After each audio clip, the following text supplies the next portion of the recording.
Sir, जय Hind. Major general राजन Kochhar sir, जय हिंद। बहुत-बहुत शुक्रिया समय देने के लिए। Thank you sir. जय हिंद राजेश जी, धन्यवाद।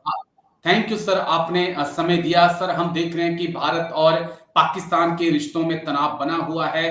भारत और अमेरिका के रिश्तों में भी हम टेंशन देख रहे हैं और इस बीच खबर सामने आई है कि जनरल मुल्ला मुनीर को, असीम मुनीर को जो है वो अमेरिका ने एक बार फिर से बुलाया है और इस बार लंच के बाद सुना है ट्रंप साहब डिनर भी मुल्ला मुनीर को खिलाने वाले हैं। लेकिन इसी बीच एक भारत से बड़ी खबर सामने आई है कि 67 यानी कि 67,000 हजार करोड़ रुपए के प्रोजेक्ट्स को मंजूरी मिली है, जिसमें कई ड्रोन, मिसाइलें और दूसरे तरह के हथियार जो हैं तीनों सेनाओं के लिए इमरजेंसी के तहत खरीदे जाएंगे। तो मुझे लगा कि इस मुद्दे पर बातचीत करूं। अमेरिका का पाकिस्तान की तरफ होता झुकाव, एलओसी पर बढ़ती टेंशन, क्या भारत और पाकिस्तान एक लंबे युद्ध की तरफ बढ़ रहे हैं सर, जिस हिसाब से दोनों तरफ तैयारियां चल रही हैं?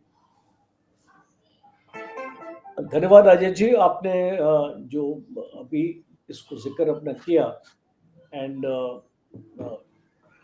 बहुत इम्पोर्टेंट है ये डिस्कशन, क्योंकि ऑपरेशन सिंदूर के बाद आपने देखा है जी। कि भारत और पाकिस्तान के बीच में दूरियां बढ़ गई और कोई भी डिस्कशन का एक माहौल नहीं आ रहा है। और हम ये देख रहे हैं कि वो अमेरिका भी बीच में उंगल डालने की कोशिश कर रहा है, पाकिस्तान को उकसाने की कोशिश कर रहा है, भारत को भी एक कोल्ड शोल्डर दे रहा है। तो ये सारी चीज़ें हम अपने सब कॉन्टिनेंट पे देख रहे हैं। एक जियोपॉलिटिकल चर्निंग मैं इसको बोलता हूँ, एक चर्न हो रहा है जियोपॉलिटिक्स का। तो उसमें भारत, आपने जैसे ज़िक्र किया कि डिफेंस एक्विजिशन काउंसिल जो है, वो टाइम पे 3-4 महीने में एक बार अपना बैठता है और जो प्रोजेक्ट्स आपके अप्रूव होते हैं प्रोक्योरमेंट के लिए। जी। अब डिफेंस एक्विजिशन प्रोसीजर को आपके व्यूअर्स को भी जानना चाहिए, और ये गवर्नमेंट की जब अनाउंसमेंट्स आती हैं हर एक 3-4 महीने के बाद कि इतने करोड़ का हमने प्रोजेक्ट्स को अप्रूवल दिया है, ये सिर्फ एक एक्सेप्टेंस ऑफ नेसेसिटी है, आपका एओएन स्टेज हम जिसको बोलते हैं, और ये प्रोक्योरमेंट का फर्स्ट स्टेप होता है। जी। और इसके बाद और भी कई इसको हिस्से बनेंगे।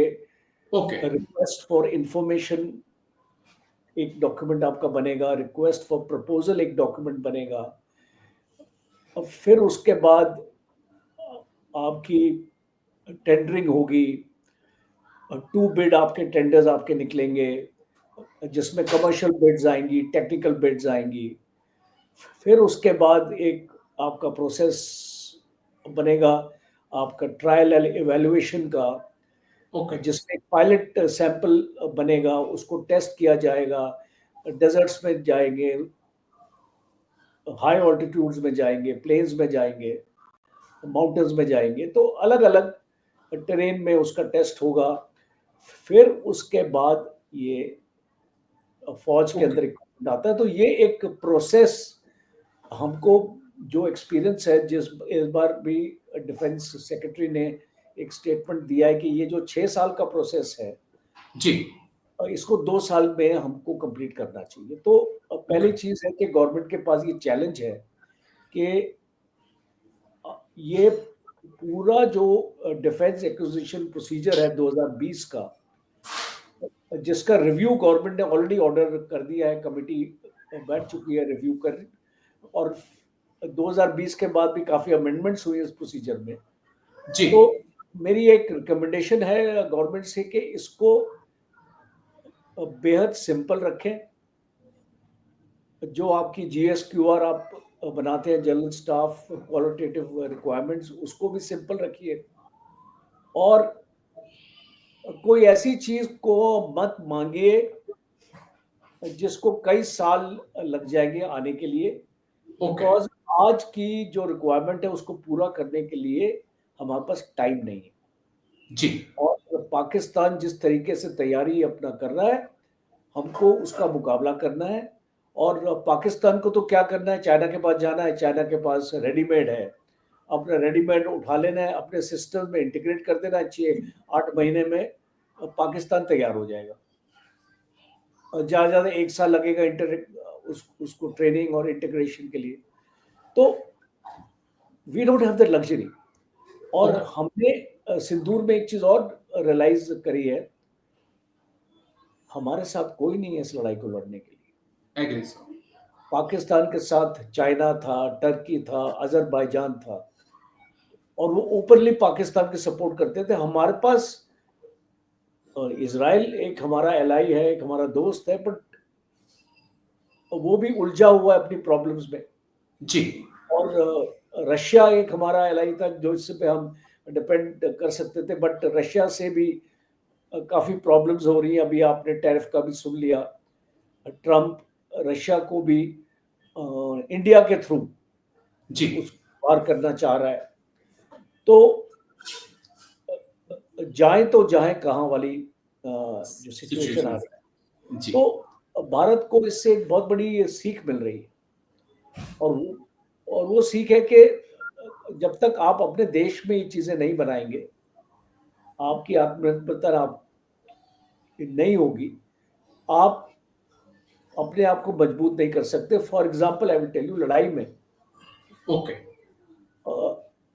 सपोजिंग आप मिसाइल्स का इस्तेमाल कर रहे हैं, ब्रह्मोस का इस्तेमाल कर रहे हैं, आकाश का इस्तेमाल कर रहे हैं, और बाकी एयर डिफेंस का आपका इतना आपकी रिक्वायरमेंट आएगी, जी, आपकी इग्ला की और स्ट्रेला की, और आपके पास L-70 भी है। तो इस टाइप की अगर आपके पास तैयारी नहीं होगी उतनी क्वांटिटी की, तो आपको लड़ाई में रिप्लेनिश करने की ज़रूरत पड़ेगी। और रिप्लेनिश के लिए आपकी खुद की इंडस्ट्री जो इंडिया में है, जो मैन्युफैक्चरिंग इंडस्ट्री, उसके पास सर्ज कैपेसिटी होनी चाहिए। जी, सर्च कैपेसिटी का मतलब है कि उसके पास एक अपनी प्रोडक्शन लाइन होनी चाहिए, ठीक है एक सर। फैक्ट्री चाहिए जो जल्दी से जल्दी आपके जो बॉम्ब्स हैं, रॉकेट्स हैं, मिसाइल्स हैं, आप उसको रिप्लेनिश कर सकें और फौज ओके, को सब। तो अभी ये एक बहुत बड़ा चैलेंज है गवर्नमेंट के सामने। और जो स्थिति बिगड़ती जा रही है, क्योंकि पाकिस्तान का DGISPR ने भी एक स्टेटमेंट दिया है जी, कि अगली बार जब भारत के साथ युद्ध होगा तो वो अटैक ईस्ट से भी आ सकता है, और ईस्ट का मतलब है बांग्लादेश। तो बांग्लादेश में भी ऐसा मुझे लग रहा है, हमारी इंटेलिजेंस रिपोर्ट्स बताएंगी इसके बारे में अच्छी तरीके से, कि वहां पे पाकिस्तान क्या लॉन्च पैड्स बनाने की कोशिश कर रहे हैं। ओके, और इसीलिए आज जो स्थिति है भारत की, यूनाइटेड स्टेट्स के साथ भी हमारे रिलेशंस खराब होते जा रहे हैं, और 50% टैरिफ की बात आ गई, उससे हमारी इकोनॉमी भी अफेक्ट होगी। जी, देखिए, ये कोई बहादुरी नहीं है, अपना ब्रावडो में देखता हूँ काफी प्रोग्राम में लोग बोल रहे हैं कि नहीं, भारत को जो भारत इतना उसको दम कोई है, फर्क नहीं पड़ता। बट हर एक चीज का फर्क पड़ता है, जी, हर एक इंडस्ट्री का फर्क पड़ता है। अगर आपकी फार्मेसी इंडस्ट्री अफेक्टेड है, आपकी ऑटोमोबाइल स्पेयर पार्ट्स की इंडस्ट्री अफेक्टेड है, आपकी एग्रीकल्चर इंडस्ट्री अफेक्टेड है, आपकी टेक्सटाइल इंडस्ट्री अफेक्टेड है, तो ये जी, सारी 4-5 मेजर इंडस्ट्रीज हैं जो अफेक्ट होने वाली है। और इससे देश की इकोनॉमी पे भी फर्क आता है। 5 से 7% ऑयल का इंपोर्ट भी हम अमेरिका से करते हैं। जी, तो इस तरीके की न्यूक्लियर के ऊपर भी हमारा उनके साथ काफी चल रहा है। जी, और डिफेंस डील्स आपने देखा, आपने इसका जिक्र किया कि G404 इंजन्स, 414 इंजन्स, आपकी स्ट्राइकर कॉम्बैट व्हीकल्स, जी, आपकी जैवलिन मिसाइल्स, आपका इस वी बैट, आपके ड्रोन्स आप 35 मिलियन की अमेरिका से ले रहे हैं, जिसमें ट्रांसफर ऑफ टेक्नोलॉजी भी इन्वॉल्व है।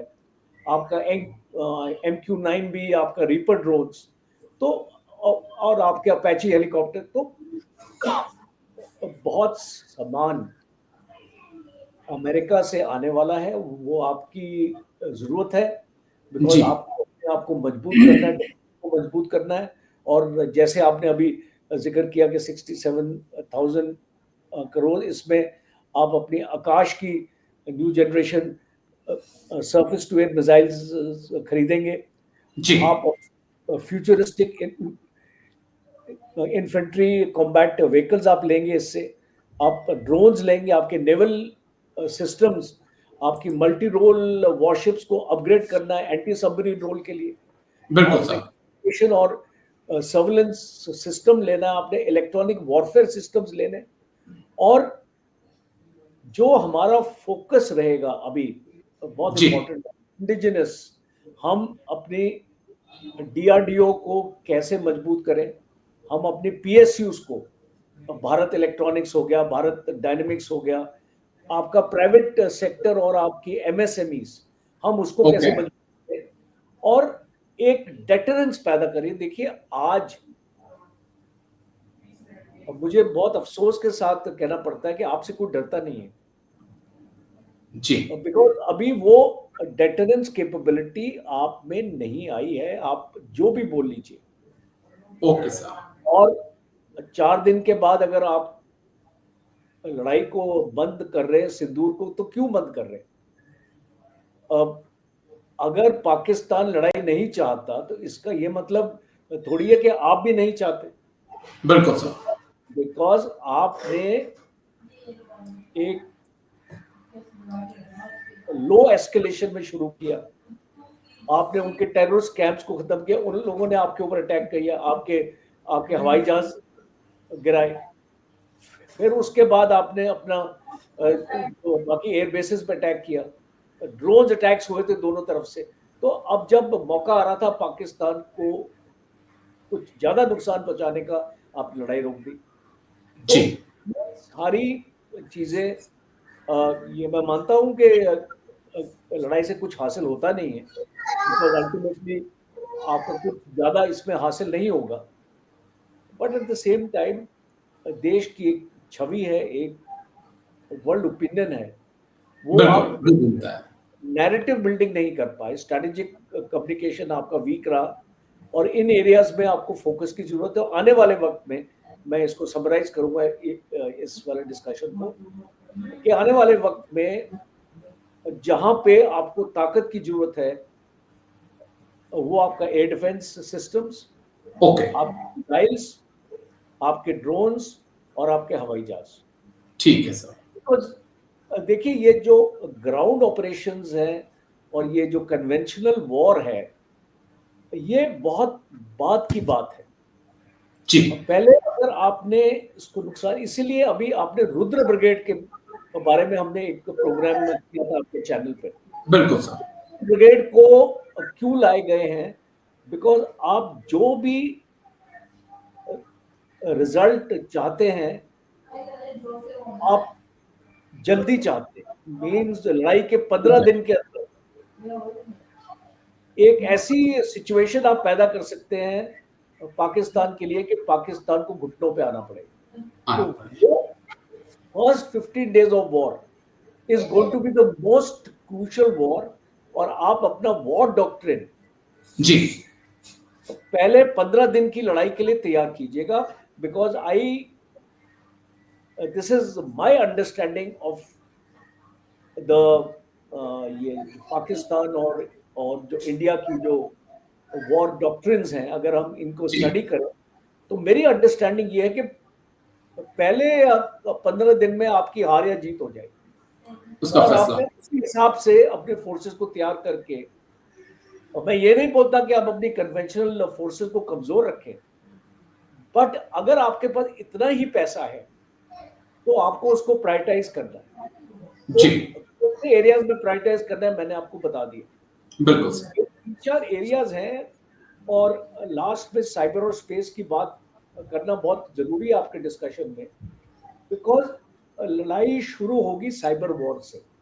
ओके आपके पूरे इलेक्ट्रॉनिक वॉरफेयर सिस्टम्स को जैम किया जाए। तो जो उसके लिए हमको पाकिस्तान से एक कदम आगे रहना है, क्योंकि आज मैं अगर आपके प्रोग्राम में पाकिस्तान बोल रहा हूं तो वो पाकिस्तान नहीं है, वो वो चाइना। पाकिस्तान, चाइना और टर्की है। जी PCK, हम अपने फौज में ये बहुत इस्तेमाल करते हैं, प्रीवियस कोर्स नॉलेज। जी तो हमारे लिए प्रीवियस कोर्स नॉलेज लड़ाई के लिए हमारा जो PCK है वो है पाकिस्तान, चाइना, टर्की। ठीक है और सर। हमारी जो थ्रेट परसेप्शन है, तैयारी जो है हमारी, अपनी थ्रेट परसेप्शन के हिसाब से ही हम अपनी कैपेबिलिटीज के बारे में बात करते हैं। जी तो थ्रेट परसेप्शन में तीनों को साथ हमको शामिल करना है और अपनी तैयारी उसी हिसाब से हमको लेनी है। चाहे 2 फ्रंट हो, 3 फ्रंट हो, 4 फ्रंट हो, डजंट मैटर। बिल्कुल सर। तैयारी आपकी इन तीनों देशों की जो ये अपनी ताकत हमारे ऊपर लगाना चाहते हैं उसको काउंटर करने के लिए होनी चाहिए। और जो जरूरी है, आपको इमरजेंसी प्रोक्योरमेंट अगर आपको करना है तो उसका बजट आपको बढ़ा देना चाहिए। आप अगर उसको 50,000 करोड़ में रखा है तो आप उसको और इंक्रीज कर दीजिए, ठीक 1 है। लाख करोड़ कर दीजिए। और एटलीस्ट वो सामान आने दीजिए जो आपके पहले या 15 दिन की लड़ाई में आपको एक अपर हैंड दे सके। असेंडेंसी दे, एक अपर हैंड आपको ओके, दे। वो बहुत ठीक है। इंपॉर्टेंट। ठीक है। एक और पॉइंट है, क्योंकि